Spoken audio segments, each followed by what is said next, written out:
next speaker is the Director of Advocacy at the New York Immigration Coalition, and she is currently a PhD candidate writing a doctoral dissertation about immigration detention and prisons at the New York School for Social Research. And here she is to give us an insight on immigration.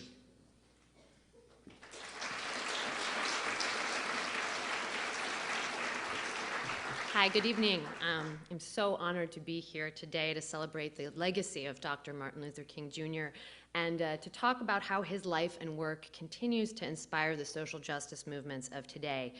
It is also a privilege to be speaking alongside such inspiring and humbling fellow panelists, especially my personal hero, Dr. Cornel West, and I'm sure everyone's eager to hear him talk, so I'll be fast. I know that's what I'm here for. Tonight I'm here to talk about the current fight for justice for immigrants in the United States. Specifically, I want to discuss what the immigrant rights movement can learn from the life and wisdom of Dr. King and how our struggles are connected to this history of civil rights. I'm going to preface my comments with a quote from one of MLK's most famous pieces of writing, Letter from a Birmingham Jail. It's one of the most popular of King's quotes. I'm sure you've heard it many times, but I think it bears repeating as a place to begin my reflections. King wrote, "I'm cognizant of the interrelatedness of all communities and states. I cannot sit idly by in Atlanta and not be concerned about what happens in Birmingham. Injustice anywhere is a threat to justice everywhere. We are caught in an inescapable network of mutuality, tied in a single garment of destiny. Whatever affects one directly affects all indirectly. Anyone who lives inside the United States can never be considered an outsider anywhere within its bounds."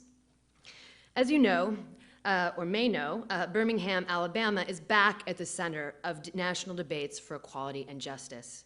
Last summer, following in the footsteps of a similar bill in Arizona, Alabama passed HB 56, the most virulently anti-immigrant law in the nation. This law bars undocumented immigrant students from attending colleges and universities. It requires that educators report undocumented children who attend public schools. It prohibits undocumented immigrants from renting homes. It even threatens to cut immigrants off from the water supply. In short, Alabama's law denies immigrants access to necessities such as water, shelter, and education, the basic means to life and survival. Furthermore, Alabama's bill also sanctions de facto racial profiling by authorizing police to stop anyone who is suspected of being undocumented and to verify their status. What does an undocumented immigrant look like? Does he or she look like me? I'm sure we all know that the role that race and color plays in these prejudices. We're here tonight in New York City, and here we have some of the most immigrant-friendly policies in the country. But as King reminds us, we are connected to Alabama, and we bear a moral and political obligation to fight against injustice in Birmingham and anywhere else it may occur. Moreover, King reminds us that we are connected to one another. Non-immigrants in this country are connected to immigrants. We live in the same communities. We are neighbors. Our children go to the same schools. We fall in love with each other. We work together. We're building our lives and our country together. To repeat King's words, anyone who lives inside the United States can never be considered an outsider anywhere within its bounds. King did not say that anyone who lives here who is a citizen cannot be considered an outsider. He said anyone who lives here deserves justice. It is the fact that we live together that binds us together. It also holds important symbolic value that King wrote his letter from inside a jail cell. King's philosophy of nonviolent civil disobedience was inspired by the words of Henry David Thoreau, who contended that under a government which imprisons unjustly, the true place for a just man is also prison. In 2011, more people are incarcerated in American prisons, jails, and detention centers than ever before in the nation's history. Maybe we have a lot of just people in this world. The United States, with only 5% of the world's population, boasts 25% of the world's prisoners. I'm sure you've heard these statistics before. And the greater injustice is that the disproportionate majority of people behind bars are African Americans and other people of color and immigrants. Pamela Newkirk has already cited some of the further appalling statistics. Michelle Alexander describes this trend of incarceration as the new Jim Crow. This trend is rendered even more troubling when taking into account the fact that private prison corporations are generating enormous profits through government prison contracts to take huge segments of the disproportionately African American prison population. Meanwhile, a US immigration policy has taken a turn towards criminalizing immigrants, leading immigration detention centers to skyrocket. Right now, immigration detention centers hold almost 400,000 immigrants a year behind bars, many of them in privately run, for-profit detention centers. Behind bars, immigrants and people of color are interconnected in a perverse mathematical equation. Immigrants who are generally employed outside of detention are put out of work at the taxpayer's expense when they're in US custody, often for years at a time. Meanwhile, African Americans and other citizens of color who are frequently unemployed or underemployed when outside prison are put to work at below minimum wage when behind prison bars through prison labor programs. It is the sad fact of life in America today that immigrants and native-born communities of color are woven together in the same fabric of destiny, confined within the brick and mortar of prison walls. By recognizing the fact of our interconnectedness, immigrants and native-born communities of color can work together to fight the trend of mass incarceration. At the same time, we can build labor movements that address the economic plight of our communities in such hard times. On one hand, unscrupulous employers pay immigrants wages far below the minimum wage that should be guaranteed by law. On the other hand, even current minimum wage laws are far below what workers need to survive.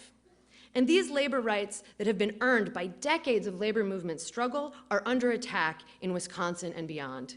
Immigrant and citizen workers must stand together to fight for fair wages and labor rights at a moment when workers' rights are under attack. This country has an ugly history of prejudice and oppression, from slavery and segregation to the Chinese Exclusion Act and Japanese internment camps. The arbitrary facts of color and national origin have been used to deny the basic rights to immigrants and people of color. But we also have a strong history of resistance. The civil rights movement and the immigrant rights movements have proven that our communities can fight back to overcome this history and build a new future.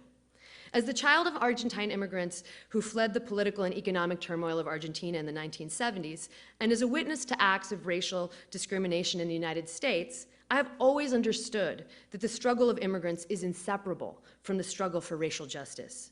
We are stronger when we fight together, and we have an obligation to fight for each other. We cannot choose where we are born or the color of our skin, but we can choose to resist injustice hand in hand. I want to conclude by referring to another canonical text by Dr. King. In 1963, King delivered his historic speech where he declared that he had a dream. I have a dream that my 4 little children will one day live in a nation where they will not be judged by the color of their skin, but by the content of their character. Sadly, King's dream has not yet come true. And the immigrant children of today have dreamed new dreams of their own. As a result of this country's broken immigration system, hundreds of undocumented children graduate from high school to find that they cannot pursue their dreams of higher education because they cannot apply for federal loans and are ineligible for other forms of tuition assistance available to citizen children. Citizen children that they have grown up sitting next to in elementary and high school classrooms their entire lives. Many of them have no memories of their countries or languages of their birth, having come to the United States at an early age. The United States is their home, but they are denied the chance to pursue their dreams of colleges and careers here. There's legislation currently pending in Washington and New York State that is aptly titled the DREAM Act, that would open a path for these young people to make these dreams reality. In New York, we have a vibrant youth-led dream movement that is currently fighting to pass a state DREAM Act that would bring justice to immigrant youth. These dreamers have learned from King's philosophy of nonviolent civil disobedience, and they've even had the courage to risk arrest while demonstrating for this legislation. despite the fact that their arrests could result in their being deported to a land they have never known and be separated from their families, where they will never benefit from the DREAM Act's promise. I am hopeful that we will pass the DREAM Act this year. I believe that we will pass the DREAM Act this year. But as we struggle in the DREAM movement and beyond, and in solidarity with other movements, I am reminded of King's most important lesson. No one's dreams are safe until all of our dreams can come true.